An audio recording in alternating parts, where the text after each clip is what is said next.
திரு பாலகுமாரன் அவர்களின் உடையார். எங்கே போய்விட்டாய்? பஞ்சவன் மாதேவி மன்னர் அந்தப்புறத்தில் இருக்கும்போது கூட உனக்கு அரசாங்க வேலைதானா? அவரோடு இருக்க மாட்டாயா? மன்னர் நீ வரவில்லை என்பதற்காக கண்ணப்ப நாயனார் சரித்திரம் சொல்லாமல் ஏதேதோ பேசிக்கொண்டிருக்கிறார். வேறு 2 நாயன்மார்களின் கதையை சொல்லி முடித்து விட்டார்.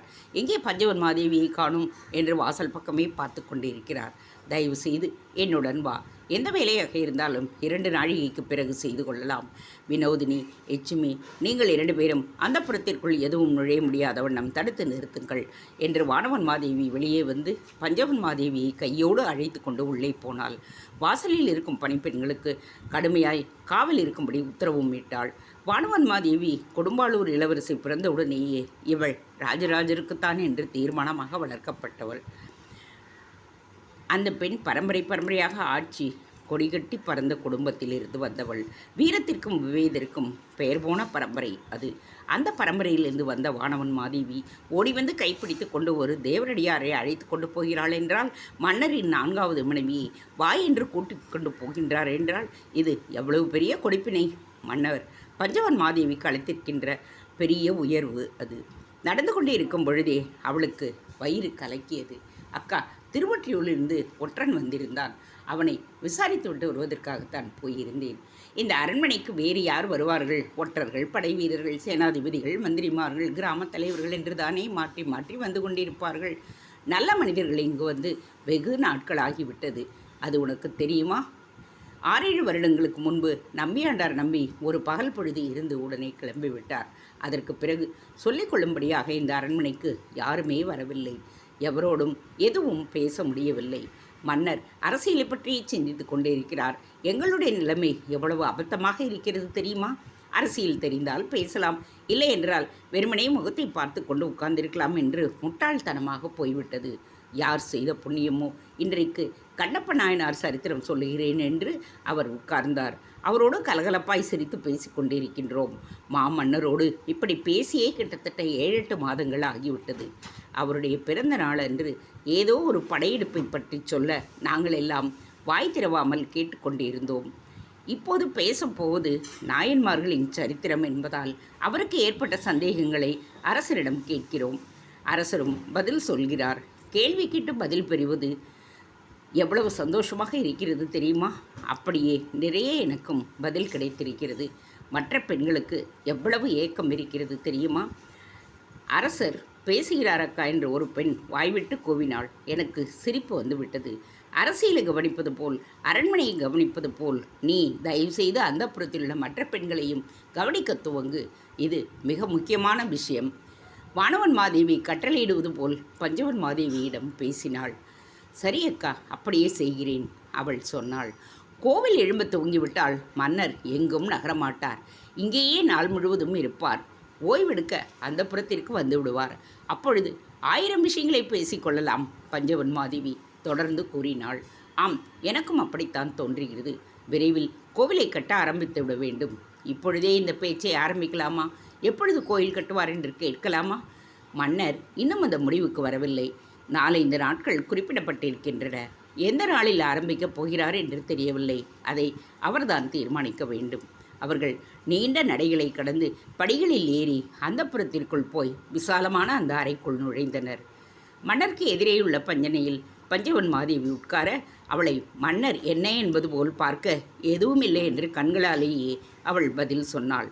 பஞ்சவன் மாதேவிக்கு சற்று வியர்த்து இருந்தபடியால் அவருக்கு விசிறிவிட 2 பணிப்பெண்கள் ஓடி வந்தனர்.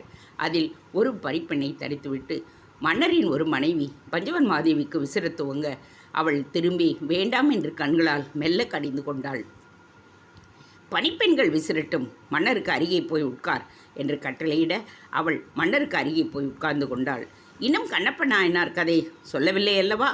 ஆவலோடு பஞ்சவன் மாதேவி கேட்டாள். இல்லை, உனக்காகத்தான் காத்து கொண்டிருக்கிறேன். வேறு யாரை பற்றி சொன்னீர்கள்? சுந்தரரை பற்றி சிறிது சொல்லிக் கொண்டிருந்தேன். பிறகு திருமூலரை பற்றி விளக்கினேன். கதையாக கண்ணப்ப நாயனாரை பற்றி இனிமேல் தான் ஆரம்பிக்க வேண்டும். உனக்காகத்தான் நாங்கள் காத்திருந்தோம் என்று மன்னர் ராஜராஜ தேவர் சொல்ல, நான் சித்தமாயிருக்கிறேன் என்று அவள் கை கூப்பினாள். கடவுள் என்பதற்கும் படிப்பிற்கும் சம்பந்தம் உண்டா? கடவுள் என்பதற்கும் அறிவிற்கும் சம்பந்தம் உண்டா? கடவுள் என்பதற்கும் குலத்திற்கும் சம்பந்தம் உண்டா? நல்ல குலத்தில் பிறந்து நன்கு படித்து அறிவுடையவனாய் இருப்பவனுக்கு மட்டும்தான் கடவுள் என்கின்ற விஷயம் கைக்கு எட்டுமா? நாம் வேதமறிந்த அந்தணர்களை வணங்குகின்றோமே, அவர்கள் படித்தவர்கள் என்பதாலா? ஞானிகளை சாதுக்களை நமஸ்கரிக்கின்றோமே, அவர்கள் கூர்மையான புத்தி உடையவர்கள் என்பதாலா? தேவாரம் திருவாசகங்கள் பலதும் மனனம் பண்ணி பெரியோர்களை தமிழ் புலவர்களை வணங்குகின்றோமே, அது அவர்கள் படிப்புக்கு கொடுக்கும் மரியாதையா? 450 பாடல்கள் தெரியும் என்பதாலேயே அவருக்கு மரியாதை தருகின்றோமா? ஒரு வகையில் ஆம்தான். ஆனால் கடவுள் என்கின்ற விஷயம் இவர்களிடம் மட்டுமே இருப்பதாக நினைத்தோமே, ஆனால் அது பெரும் பிசகு. கடவுள் எங்கும் நிறைந்தவர், எல்லாவற்றிலும் இருப்பவர், எங்கு வேண்டுமானாலும் எப்படி வேண்டுமானாலும் தோன்றுபவர்.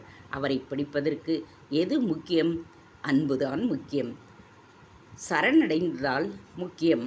அன்பு உள்ளவர்களாலேயே கடவுளை எளிதாக சரணமடைய முடியும். சரணடைதல் என்றால் என்ன? உனக்கு தெரியுமா வானவன் மாதேவி? தன்னுடையது என்று எதையும் வைத்து கொள்ளாமல், தான் முக்கியம் என்று கருதாமல், தன் வலிவு, பணம், அதிகாரம் எதையும் லட்சியம் செய்யாமல், சகலமும் இறைவனால் தரப்பட்டவை. ஒவ்வொரு நாளும் ஒவ்வொரு நொடியும் இறைவன் நம்மை நகர்த்தி கொண்டிருக்கின்றான். என்னை அரசனாக, அவனை சேவகனாக, இவனை குதிரை ஓட்டியாக செய்து கொண்டிருக்கிறான். என்னை ஆணாகவும் உன்னை பெண்ணாகவும் படைத்திருக்கின்றான். இது அவனுடைய ரூபம். அவன்தான் இங்கு நானாய் நீயாய் நாயாய் நரியாய் சகலமுமாய் பரவி இருக்கின்றான். இந்த பிரபஞ்சம் முழுவதும் கடவுளால் ஆக்கிரமிக்கப்பட்டு இருக்கிறது. கடவுளின் இருப்பு தவிர வேறு எதுவுமே இங்கு இல்லை. அதாவது ஒரு மகத்தான சக்தியின் பல்வேறு ரூபங்கள்தான் இந்த உலகம். அப்பொழுது நான் என்னை அரசன் என்று நினைத்து கொள்வது என்ன? மிகப்பெரிய மயக்கம். நீ உன்னை பட்ட மகிழ்ச்சியாய் நினைத்து கால் மேல் கால் போட்டுக்கொண்டு அமர்ந்திருக்கின்ற கர்வம் என்ன? அது உன்னுடைய மயக்கம். பட்ட மகிழ்ச்சி தன் கால்களை நோக்கி கொண்டாள். அரசர் சிரித்தார். பஞ்சவன் மாதேவி அவரை கூர்மையாக கவனிக்கத் துவங்கினாள். கடவுள் எங்கும் தோன்றுவார், எவருக்கும் ஆட்படுவார். அவருக்கு இன்னார் இனியார் என்கின்ற பேதம் இல்லை. அவரை அறிந்து கொள்ள வேத பாடங்கள் முக்கியமல்ல. இவை எதுவுமே இல்லாமல் அவர் உன்னிடம் சிக்குவார். அவரிடம் சரணிடக்கூடிய மனம் மட்டும் உனக்கு இருக்கிறதா என்பதுதான் முக்கியம். தான் அற்று இருப்பதே சரண் அடைவதாகும். தான் ஒரு உடம்பு, தான் ஒரு வடிவம் என்பதை மறந்துவிட்டு, தன்னை, தன் நினைப்பை ஒதுக்கிவிட்டு அவனாய் உணரத் துவங்கும் பொழுது உள்ளுக்குள் இருக்கின்ற கடவுள் சக்தி எதிரே இருக்கின்ற கடவுள் சக்தியோடு கலந்து உலக மாயை என்பது உடைப்பட்டு கடவுள் தன்மை எங்கும் நிறைந்து விடுகிறது. நான் சொல்வது புரியவில்லை அல்லவா? கடினமாக இருக்கின்றதல்லவா? கதையை சொல்லுகிறேன் என்று இந்த தத்துவம் எளிதில் புரியும். கண்ணப்ப நாயனார் ஆதியில் ஒரு வேடன். வேட அரசரின் மகன் இளவரசன். பெயர் திண்ணன். திண்ணென்று வலுவோடு இருந்ததால் திண்ணன். அவனுக்கு இளவரசு பட்டம் கட்டி புதிய வாளும் வில்லும் அம்பும் கொடுத்து அவனுக்கென்று நல்ல உண்மையான துணைவர்களை நியமித்து, இன்று முதல் இந்த கானகத்தின் இளவரசன் நீ, அடுத்த வாரிசு நீ, இதை தெளிவாக அறிவித்து விட்டேன். எனவே உன்னுடைய முதல் வேட்டையை இப்பொழுதே துவங்கு என்று தலைவன் சொல்ல, பெண்கள் குலவை போட, புலித்தோலும் மேலே மான் தோலும் அணிந்திருந்த அந்த இளைஞன் ஆயுதங்களோடு ஓட்டமாக அடர்ந்த கானகம் நோக்கி போனான். அவனுடைய பாதுகாவலர்கள் அவனை பின்தொடர்ந்தனர். கானகத்திலே வளர்ந்த பிள்ளை அல்லவா, அதன் ஒவ்வொரு மூலையும் தெரிந்த வாலிபன் அல்லவா, வெகு எளிதில் மலைகளை ஏறி காடுகளை கடந்து முட்புதர்களை வெட்டி சாய்த்து வழியை ஏற்படுத்தி கொண்டு ஒரு இடத்திற்கு போக, அப்போது பன்றியின் உருமல் சத்தம் கேட்டது. அவன் நண்பர்களோடு பதுங்கி பார்க்க, மிக கொழுத்த ஒரு காட்டுப்பன்றி சீரலோடு அந்த பகுதியில் சுற்றி வந்தது. மனித வாசனையை நுகர்ந்து விட்டதால் தாக்குதலுக்கு தயாராக உடம்பை சிலுப்பிக் கொண்டு நாலா பக்கமும் அலைந்தது. அதை கண்ட கானகத்து இளைஞன் சந்தோஷமடைந்தான். வாளை உருவிக்கொண்டு அருகே போனான். வேகமாக தாக்கினான். பன்றியும் மண்ணை கிளறி வேகமாக அவனை தாக்கியது. நண்பர்கள் அதை மடக்கி கழியால் ஓங்கி அடித்தனர். 1க்கு 4 முரட்டு வாலிபர்கள் சுற்றி இருப்பதை பார்த்த பன்றி இங்கே தாக்கு பிடிக்க முடியாது என்பதை தெரிந்து கொண்டு புதர்களை தாண்டி தப்பி ஓடிற்று. இது முதல் வேட்டையாயிற்றே, இதை கொல்லாமல் விடக்கூடாது என்று அவர்கள் கோபமானார்கள். அதை துரத்தினார்கள். அது மிக வேகமாக ஓடியது. உறவுகள் பாராட வேட்டையாடுகின்ற இளவரசனும் உயிருக்கு பயந்து ஓடுகின்ற பன்றியும் பல மைல் தூரம் ஓடினர். இதில் பன்றி வெகு தூரம் வேகம் காட்டியது. இளவரசனை நெருங்க விடாமல் அலைக்கழித்தது. நண்பர்கள் பின்தங்கிவிட இளவரசன் விடாது அதை நோக்கி ஓடினான். பன்றி ஒரு புதரில் இளைப்பாறிக் கொண்டிருப்பது கண்டு மடக்கினான். பன்றிக்கும் கானக இளவரசனுக்கும் மிகப்பெரிய யுத்தம் நடந்தது. ஈட்டியால் பன்றியின் முதுகை துளைத்து இதயம் வரைய ஆழ ஊன்றி அதை அசையாமல் இடுப்பொடித்து நிற்க வைத்து துடிக்க துடிக்க இளவரசன் கொன்றான். வெற்றியின் மிதப்பில் பெரிதாக ஊளையிட்டான். உறக்க தகப்பனின் பெயரை சொன்னான். இது என்ன இடம் என்று சுற்றி பார்க்க முற்பட்ட பொழுது தான் ஒரு மலையை ஏறி வந்திருப்பது அவனுக்கு புரிந்தது. இன்னும் சற்று மலைக்கு மேலே போக அந்த இடத்திலிருந்து ஒரு நறுமணம் வந்தது. அந்த நறுமணம் புதிதாக இருக்கிறதே என்று அதே திசையில் போக ஒரு திடல் தெரிந்தது. அந்த திடலுக்கு நடுவில் ஒரு சிவலிங்கம் இருந்தது. சிவலிங்கத்தை பார்த்ததும் அந்த இளவரசனுக்கு உடம்பு சிலிர்த்தது. மன்னர் பேச்சை நிறுத்தினார். பட்ட மகிழ்ச்சிகள் அமைதியாக அவரை பார்த்து கொண்டிருந்தனர். ஒரு நாடகம் போல மன்னர் சொன்ன செய்திகள் அவர்களுக்கு முன்னே மெல்ல மெல்ல அரங்கேறி கொண்டிருந்தன. கடவுளை சந்தித்தால் முன் ஜென்மையின் பலனாய்த்தான் ஏற்படும். அவன் பார்த்தது ஒரு சிவலிங்கத்தை, ஒரு கல் சிலையை. ஆனால் அந்த இளவரசன் அதை பார்த்ததும் திகைத்து போனான். எப்பொழுதோ பார்த்தது போல் இருக்கிறது. இந்த உருவம் மனதுக்கு மிக நெருக்கமானதாக இருக்கிறது. இதனுடைய கண்கள் என்னை கருணையோடு பார்க்கின்றனவே. இதன் உதடுகள் என்னவோ என்னை வா என்று கூப்பிடுவது போல் இருக்கின்றனவே. இந்த கூர்ந்த நாசியை நான் எங்கேயோ பார்த்திருக்கிறேனே என்று சந்தேகப்பட்டான். தயங்கி தயங்கி அருகே போனான்.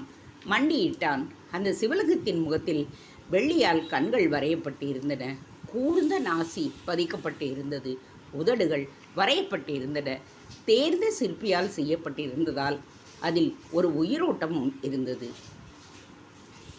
கலையை தாண்டி இடையறாத பூஜையால் அந்த சிலையில் ஒரு ஈர்ப்பு சக்தியும் இருந்தது.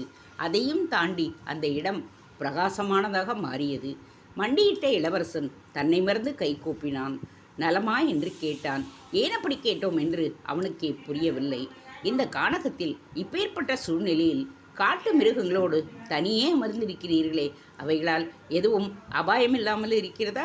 வேறு யாரும் பயமுறுத்தாமல் இருக்கிறார்களா என்று வினவினான். மறுபடியும் நலமா என்று கேட்டான். வானவன் மாதேவி எப்பொழுதேனும் கோயிலுக்கு போய் இறைவனை பார்த்து நலமாய் என்று கேட்டிருக்கின்றாயா? வெட்கப்படாதே வானவன் மாதேவி, நானும் கேட்டதில்லை. வேடன் கண்ணப்பர் இப்படி கேட்டார் என்று தெரிந்த பிறகு நான் போய் கேட்டால் அது நாடகமாக போய்விடுவது என்பதால் இந்த கதை தெரிந்த பிறகும் நான் கேட்கவில்லை. ஆனால் அந்த வேடுவ இளைஞன் மண்டியிட்டு கைகூப்பி தனியே காட்டில் அமர்ந்திருக்கிறீரே கடவுளே, நீர் நலமா என்று கேட்டார். யாரோ ஒரு இளவரசி மெல்ல விசும்ப துவங்கினாள். மற்ற பேர்களுக்குள்ளும் ஒரு அடர்த்தியான சோகம் படர்ந்தது. சிவனே, எத்தனை நாட்கள் இப்படி இருக்கிறீர்களோ? உங்கள் மேனியெல்லாம் ஏதோ வாடிய பூக்கள் இருக்கின்றன. உங்களை சுற்றி இலைகளையெல்லாம் போட்டிருக்கிறார்கள். என்ன இது? உணவு அருந்தினீர்களா? நீர் குடித்தீர்களா? குளித்தீர்களா? அதற்கு ஏற்பாடு செய்யட்டுமா என்று சொல்லி அந்த இடத்தில் உள்ள பூக்களை, அர்ச்சனை செய்யப்பட்ட வில்வ இலைகளை விரைவாக 2 கைகளால் விலக்கி தள்ளிவிட்டு உணவுக்கு என்று ஓடி வந்தான். ஓடி வரும்பொழுதுதான் என்ன உணவு கொடுப்பது என்று சிந்தனை எழுந்தது. அடடே, காற்றுப்பன்றியை கொண்டு போட்டிருக்கிறோமே, அந்த மாமிசம் கொழுப்பு நிறைந்ததாயிற்றே, அதையே கொடுக்கலாமே என்ற எண்ணம் தோன்றியது. சட்டென்று திசை திரும்பினான். காட்டுப்பன்றிக்கு அருகே போனான். கத்தியை எடுத்து வெட்டினான். துண்டுகளாக்கினான். வதக்கினான். ஒரு இலையில் போட்டுக்கொண்டு அங்கு வந்தான். குளித்தீர்களா என்று கேட்டோம். குளித்ததாக தெரியவில்லை. குளிப்பதற்கு நேர் எடுத்து கொண்டு வரலாமா என்று குடுவை கூட கொண்டு வரவில்லையே. நண்பர்களிடம் அல்லவா அது சிக்கி கொண்டு விட்டது. என்ன செய்வது? தண்ணீர் எங்கே இருக்கிறது? மலைக்கு கீழ் ஆற்றில் இருக்கிறது. அந்த தண்ணீரை எடுத்து வரலாமா? எப்படி அங்கிருந்து எடுத்து வருவது? எந்த பாத்திரமும் இல்லை. கையில் ஏற்கனவே சமைத்த கறி இருக்கிறது. வேடன் திகைத்தான். அவன் ஆற்றில் அப்படியே முழுகி வாயால் நீரை உறிஞ்சி கொண்டான். முடிந்த அளவுக்கு தேக்கிக் கொண்டான். வாயை உப்பிய வண்ணமே கையில் கரியை தூக்கிய வண்ணம் வேகமாக மலையின் மீது ஏறினான். இறைவனை பார்த்தான். குளித்துவிடும் என்று மனதிற்குள் நினைத்து வாயில் உள்ள நீரை சிவலிங்கத்தின் மீது துப்பினான். சிவலிங்கத்தின் உச்சியில் அவன் கொப்பளித்த நீர் வழிந்தது. அவருக்கு எதிரே மாமிசத்தை வைத்தான். ஐயா, உண்ணுங்கள், நன்கு சாப்பிடுங்கள். தேவைப்பட்ட கரியை எடுத்துக்கொள்ளுங்கள். இன்னும் வேண்டுமானாலும் சொல்லுங்கள். உடனே போய் அறுத்து வதக்கி எடுத்து வருகிறேன். பதம் நன்றாக இருக்கிறதா என்று பாருங்கள். இதோ இந்த கறி அருமையாக இருக்கும் என்று துண்டுகளை வரிசைப்படுத்தினான். சிவபெருமான் மௌனமாக இருந்தார். அரசர் சுற்றி தன்னுடைய மனைவிகளை பார்த்தால் அவர் கவிதைகளில் ஆழ்ந்து போயிருந்தனர். தஞ்சை அரண்மனையின் வாசலில் கருவூர் தேவர் வந்து நின்று கைகூப்பி, நான் வந்திருப்பதை தெரிவி என்று சொன்னார். தூதர்கள் வாயிற்காவலர்கள் படபடத்தனர். அவரை வரவேற்று தனி இடமும் கொடுத்தனர். விழுந்து நமஸ்கரித்து கால் கழுவ முயற்சி செய்தனர். நமஸ்கரித்தது போதும் என்று அவர் கையை உயர்த்தினார். வாயிற்காவலர்கள் வேகமாக அரண்மனைக்குள் நுழைந்தனர். அந்தப்புறத்தில் போய் நின்று கருவூர் தேவர் வருகையை சொன்னார்கள். இன்னும் 2 நாழிகைக்கு எவர் வந்தாலும் உள்ளே வரக்கூடாது என்று பட்ட மகிழ்ச்சியின் கட்டளை. மன்னர் தன் மனைவியோடு உட்கார்ந்து பேசி கொண்டிருக்கிறார். எவர் வரையினும் உள்ளே போவதற்கில்லை, எந்த செய்தியையும் சொல்வதற்கில்லை. 2 நாழிகை பொறுத்து முயற்சிக்கின்றோம். அம்மா, வந்திருப்பது கருவூர் தேவர். யாரானாலும் சரி, இது தெளிவான கட்டளை, மீறுவதற்கில்லை என்று அவர்கள் சொல்லிவிட்டார்கள். வாசலில் உட்கார்ந்திருந்த கருவூர் தேவருக்கு இந்த பேச்சு மனதில் ஒலித்தது. அவர் சிரித்து கொண்டார். கண்ணப்ப நாயனார் சரிதமா, நடக்கட்டும் என்றார். அவர் என்ன பேசுகிறார் என்று பக்கத்தில் இருந்தவர்களுக்கு புரியவில்லை. மாமன்னர் உடையார் ஸ்ரீ ராஜராஜ தேவர் கண்ணப்ப நாயனார் சரிதத்தை தொடர்ந்தார். அவருடைய மனைவிகள் அசையாது கேட்டுக்கொண்டிருந்தனர். நான் இருப்பதால் உணவு உண்ண கூச்சப்படுகிறீர்கள் போலும். சரி, நான் போய்விடுகிறேன், எனக்கும் பசிக்கிறது என்று சொல்லிவிட்டு சிவலிங்கத்தை தனியே விட்டுவிட்டு மலையடி வாரம்பரம் போய் பன்றியை அறுத்து வதக்கி உண்ணத் துவங்கினான் வேடுவ இளவரசன் திண்ணன். தினசரி அந்த மலைக்கோவிலுக்கு வந்து ஒருவேளை பூஜை செய்கிற அந்தனர் மெல்ல ருத்ரம் சொல்லியபடி படியேறி கோயிலுக்குள் நுழைய அங்கு இறைச்சிகள் வைக்கப்பட்டிருப்பதும் சிவன் தலையில் ஏதோ நீர் ஊற்றப்பட்டிருப்பதையும் பார்த்து அருவருப்பானார். யார் இந்த மகா பாவத்தை செய்தது? எதற்கு இப்படி ஒரு அட்டூழியம் செய்கிறார்கள்? இந்த வேடர்களுக்கு கொழுப்பு அதிகமாகிவிட்டது. இவர்களுக்கு உண்பதற்கு இடமா இல்லை? இந்த சந்நிதிதானா கிடைத்தது என்று சொல்லியபடியே அந்த மாமிசங்களை அவ்விடத்தில் இருந்து நீக்கி அந்த இடத்தை சுத்தம் செய்தார். பூக்களை போட்டார். லிங்கத்திற்கு அர்ச்சனை செய்தார். வணங்கி விடையும் பெற்றார். உணவு முடித்து மறுபடியும் மலைக்கு வந்து வேடுவ இளவரசன் திண்ணன் மீண்டும் இலைக்குப்பைகளும் பூக்குப்பைகளையும் இருப்பதை பார்த்து கோபமாகிவிட்டான். யார் இந்த வேலையை செய்வது? அவருக்கு எவ்வளவு திமிர்! இந்த இடம் முழுவதும் ஏன் இலையால் குப்பையாக்குகிறார்கள்? நான் கொடுத்த உணவு எங்கே என்று தேடினான். இறைவன் உண்டு விட்டாரா என்று ஆசையாய் வினவினான். இன்னும் பசிக்குமே, கொண்டு வரட்டுமா என்றும் கேட்டான். மறுபடி கீழே போய் பன்றி மாம்சத்தை அறுத்து வதக்கினான். நான் இருந்தால் உண்ணமாட்டீர்கள் அல்லவா, கிளம்புகின்றேன் என்று மறுபடியும் விடைபெற்று கீழிறங்கினான். மறுநாள் காலை அந்தனர் மறுபடி மேலே வந்து மாமிச இலையை பார்த்தார். சண்டாள பாவிகளா என்று உரக்க கத்தினார். அரசர் ஒரு அந்தனர் போல கத்த அவருடைய மனைவிகள் வாய்விட்டு சிரித்தனர். அந்த அந்தனர் இடத்தை சுத்தம் செய்தார். பூக்களை போட்டார். வில்வ இலையால் அர்ச்சனை செய்தார். இறைவனே, உன்னை தயவு செய்து காத்துக்கொள்ளும். இப்படிப்பட்ட சண்டாளர்களை கடுமையாக தண்டிக்க வேண்டும் என்றும் வேண்டினார். வேண்டுவதை தவிர அந்தனரால் வேறெதுவும் செய்ய முடியவில்லை. மறுபடியும் வேடுவ இளவரசன் ஓடி வந்தான். அடடே, இன்றும் குப்பையா என்று கோபமானான். மறுபடியும் வேட்டைக்கு சென்று இன்னொரு வித மாமிசம் அவருக்கு படைத்தான். இப்படியே தொடர்ந்து மாறி மாறி நடந்தது. அந்தனர் கோபமானார். யார் இந்த அநியாயத்தை செய்வது என்று தெரிந்து கொள்ள விரும்பினார். விடியலுக்கு முன்பே கோவிலுக்கு போய் ஒளிந்திருந்து பார்க்கும் பொழுது அங்கே ஒரு வேடுவ இளைஞன் இலை முழுவதும் பறவைக்கறி பரப்பி உண்ணுக உண்ணுக என்று வேண்டிக் கொண்டிருப்பது தெரிந்தது. அந்த இளைஞன் முகத்தில் மிகப்பெரிய பொலிவு இருந்தது. அவன் இறைவனோடு பேசுவதை பார்த்தால் இறைவன் கை நீட்டி எடுத்து உண்டு விடுவான் என்று அவருக்கு தோன்றியது. இப்படி பேசுகிறானே, இவ்வளவு வாஞ்சையோடு உபசரிக்கிறானே, இப்படி நான் கூட செய்ததில்லையே, இவன் சாதாரண இளைஞனாக தோன்றவில்லையே என்று அவனையே பார்த்து கொண்டிருந்தார். அந்த நேரம் அந்த அந்தணருக்கு இந்த வேடுவ இளைஞனின் மகிமையை தெரிவிக்க இறைவன் விரும்பினான். சிவனுடைய ஒரு கண் சிவந்தது. சிவந்த கண்ணை அந்த வேடுவ இளைஞன் உற்று பார்த்தான். என்ன இது, ஏன் கண் சிவைக்கிறது உமக்கு என்றான். சிவந்த கண்ணிலிருந்து இரத்தம் வழிந்தது. இளைஞன் பதறிப்போனான். அந்தணரும் ஆவலாக பார்த்து கொண்டிருந்தார். அவருடைய உள்மனது, பொறு, இங்கு ஏதோ நடக்கிறது, அமைதியாய் இரு என்று அவருக்கு கட்டளையிட்டது. அதனால் அசையாமல் அந்த இளைஞனையே பார்த்து கொண்டிருந்தார். ஐயனே, உமக்கு கண் வலியா, இரத்தம் வருகிறதா? இதற்கு என்ன மருந்து? பச்சிலைகளை கொண்டு வந்து பிழிந்தான். இரத்தம் நிற்கவில்லை. கட்டு போட்டான். இரத்தம் பாய்ந்து பெருகியது. என்ன செய்வது? இந்த கண் பழுதடைந்திருக்கிறது. பழுதடைந்த கண்ணுக்கு மாற்றுக்கண் பொருத்தினால்தான் நிற்க முடியும். இன்னொரு கண் எங்கே கிடைக்கும் என்று யோசிக்க சட்டென்று தன்னுடைய கண் ஞாபகத்திற்கு வந்தது. கையில் அம்பை எடுத்தான். இடது கண்ணில் சொருகினான். வெளியே இழுத்தான். இரத்தம் வருகின்ற கண்களில் அந்த கண்களை அப்பினான். அந்தனர் துடிதுடித்து போனார். வாயிலிருந்து எழுந்த பெரும் கூச்சலை துணியை வைத்து அழுத்தி அடக்கி கொண்டார். இறைவனின் கண்ணிலிருந்து இரத்தம் வருவது நின்று விட்டது. அடே அப்பா, நல்ல மருந்து கண்டுபிடித்து விட்டேன். நல்ல வேளை, இதுதான் மருந்து என்று என் உள்ளுணர்வில் எனக்கு தெரிவித்து விட்டது. இரத்தம் நின்று விட்டது. வலியும் குறைந்து விட்டதல்லவா? தன் வலியை பற்றி யோசிக்காமல் அந்த வேடுவ இளைஞன் சிவலிங்கத்தை தடவியபடியே கேட்டான். லிங்கத்தின் அடுத்த கண்ணும் மறுபடி சிவந்தது. வேடுவ இளைஞன் பயந்தார். அதிலிருந்தும் ரத்தம் வர துவங்கியது. அவர் ஆவலோடு பார்த்து கொண்டிருந்தார். என் சிவனே, இன்னொரு கண்ணிலிருந்தும் ரத்தம் வருகிறதே, என்ன செய்வேன் தெரியவில்லையே. எனக்கு இன்னொரு கண் இருக்கிறது. அந்த கண்ணையும் எடுத்து விட்டால் அப்பி விடலாம். ஆனால் என் கண்ணை எடுத்து விட்டால் உமது கண் இருக்கின்ற இடம் எனக்கு எப்படி தெரியும்? ஏதேனும் அடையாளம் வைத்து கொள்ள வேண்டுமே. எப்படி வைப்பது? கையை வைத்து கொள்ளலாம் என்றால் கண்ணை தோண்ட வேண்டுமே. சரி சரி, காலை அடையாளமாக வைத்து கொள்ளுவோம் என்று செருப்பு காலை தூக்கி அவருடைய இரத்தம் வரும் கண்ணில் நிலை நிறுத்தினான். வலக்கண்ணை தோண்டுவதற்கு கூரிய அம்பை எடுத்து விரலால் அந்த கூர்மையை பார்த்து வலக்கண்ணுக்கு அருகே வைத்தான். சட்டென்று சிவலிங்கத்தில் இருந்து ஒரு கை நீண்டது. அம்பு சொருக இருக்கும் அவன் கையை இறுக பற்றி கொண்டது. நில்லு கண்ணப்ப என்று அசரீரியாய் வாக்கு தோன்றியது. அந்த இடம் மிக பிரகாசமாய் மாறிற்று. கண்ணப்பன் இறைவனால் தொடப்பட்டான். இறைவன் அவனை நோக்கி பேசினார். அவருடைய இயற்பெயரான திண்ணனை விட்டுவிட்டு கண்ணப்பா என்று கனிவோடு அழைத்தார். அரசர் தழுதழுத்த குரலில் பேச எல்லா அரசிகளின் கண்களில் இருந்தும் கண்ணீர் வழிந்தது. பஞ்சவன் மாதேவி, என்ன அற்புதம் பார்த்தாயா? நெல்லு கண்ணப்பா என்று இறைவன் சொல்லி இருக்கிறாய். புதிதாய் ஒரு பெயரும் அவனுக்கு சூட்டி இருக்கிறார். எந்த பிரதிபலனும் எதிர்பார்க்காது இறைவனுக்கு ஏற்பட்ட நோயை தீர்ப்பதற்காக தன் கண்ணை தோண்டி எடுத்த சித்தமாய் இருக்கின்றவன் கையை பற்றி நெல்லு கண்ணப்பா எனும் இறைவன் தொட்டும் இருக்கின்றார். தானே முன்வந்து அவன் கையை இறுக பற்றி இருக்கிறார்.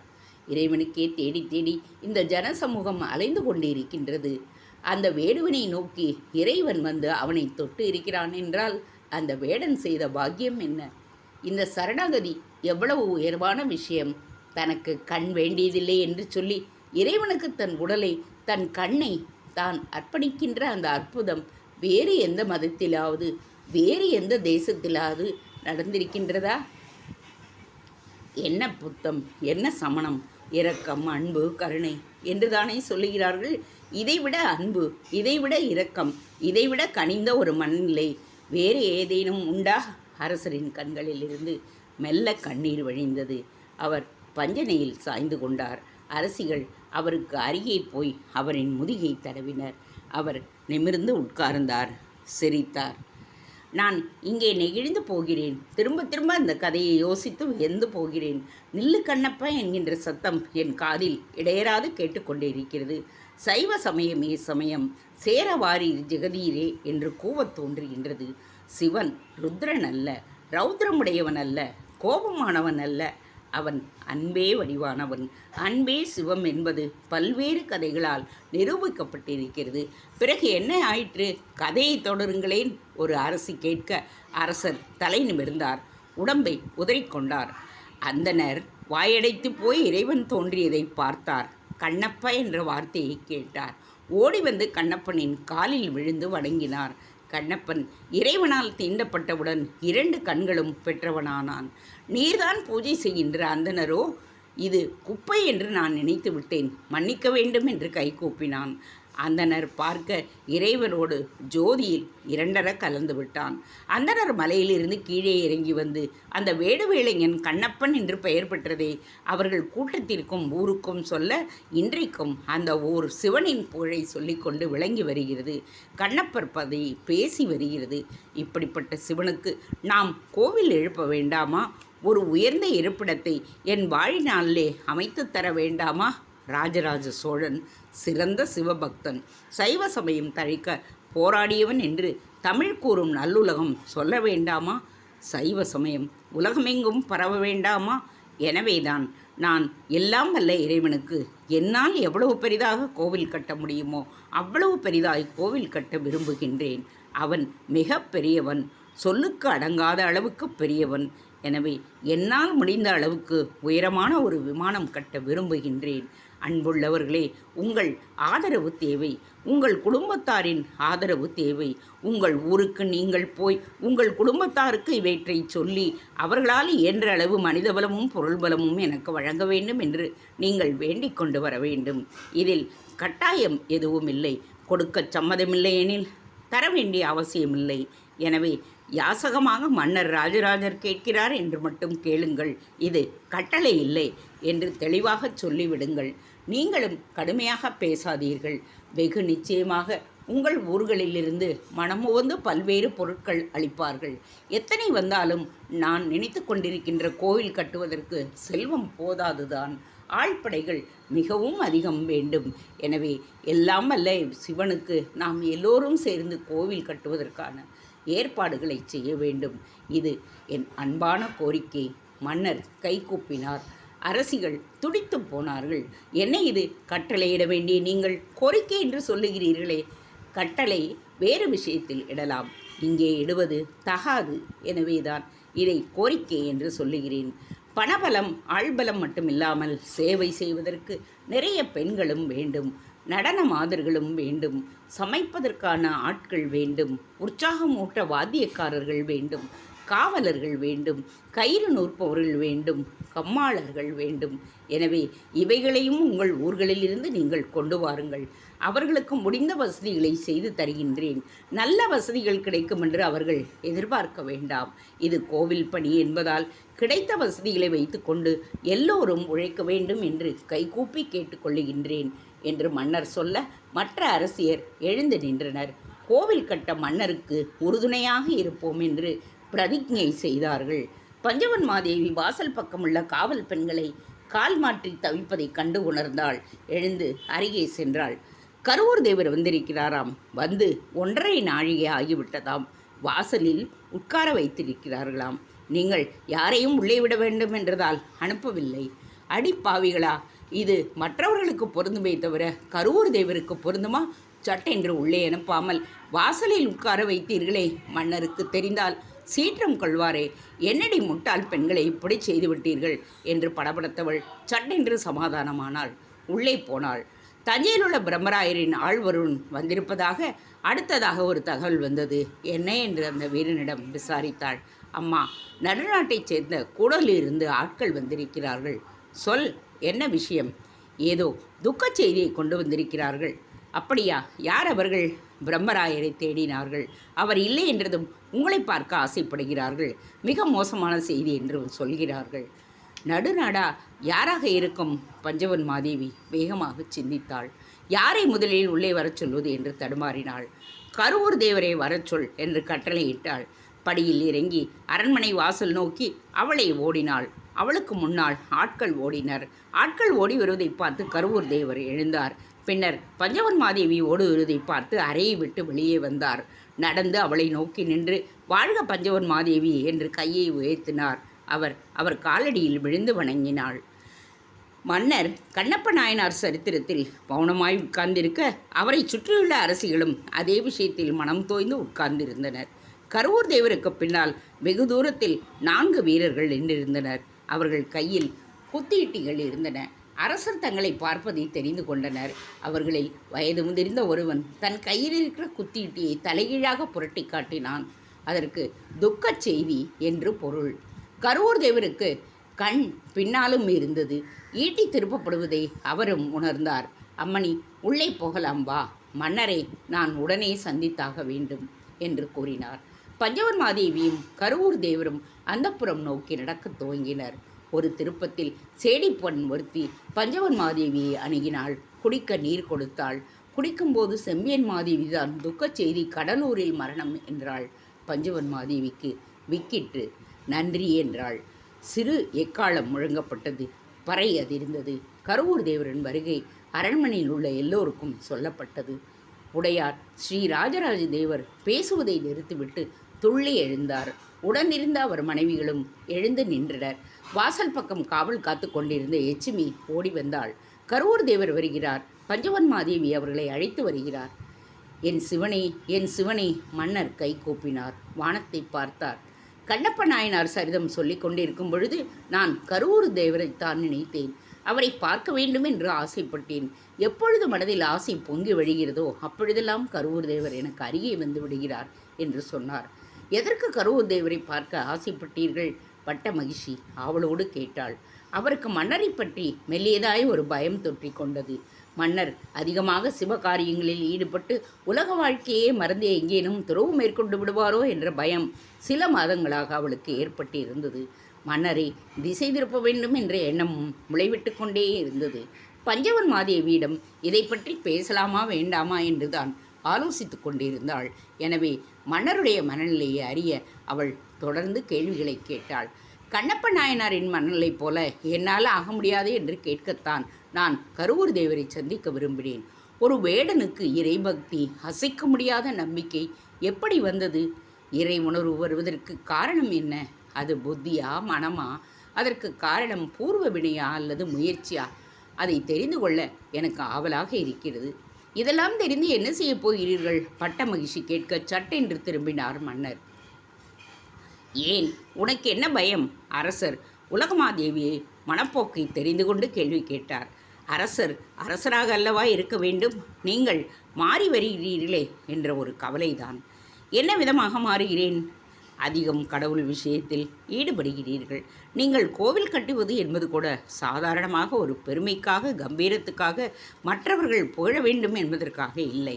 உங்களுக்குள் ஒரு தாபம் இருக்கிறது. உங்களுக்குள் ஒரு ஆவல் இருக்கிறது. எதையோ அடைய வேண்டும் என்று எண்ணி நீங்கள் கோவில் கட்டுகிறீர்கள். மிகச் சரியாக சொன்னாய். இவ்வளவு திறமையாக நீ பேசி நான் கேட்டதே இல்லை. மிக்க நன்றி. உள்ளே ஏதோ ஒன்றை அடைய வேண்டும் என்ற ஆவல் காரணமாகத்தான் காலத்தால் அழிக்க முடியாத என் மனம் நிரம்பக்கூடிய, மனசுக்கு மேன்மை தரக்கூடிய, என்னை உயிரே உயிரே கொட்டி கொண்டு போகக்கூடிய ஒரு விஷயத்தில் நான் ஈடுபட்டு கொண்டிருக்கிறேன். இதை செம்மையாக செய்து முடிக்கின்ற பொழுது மிக உயர்வான இடத்தை நான் அடைந்து விடுவேன் என்று நினைக்கின்றேன்.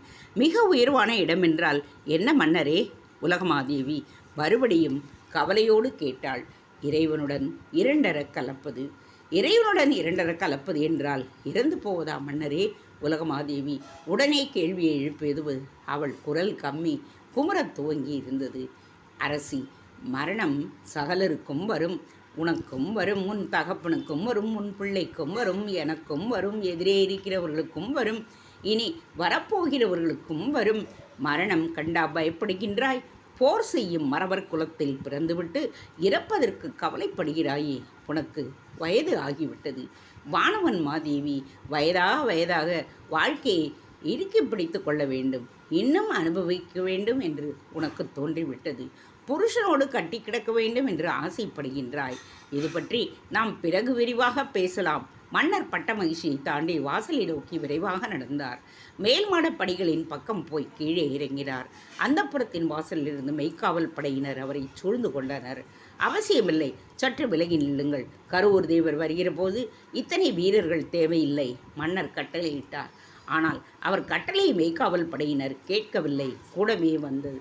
தயவு செய்து சொல்கிறேன், 2 பேர் மட்டும் போரும், மற்றவர்கள் சற்று பின்னால் வரலாம்.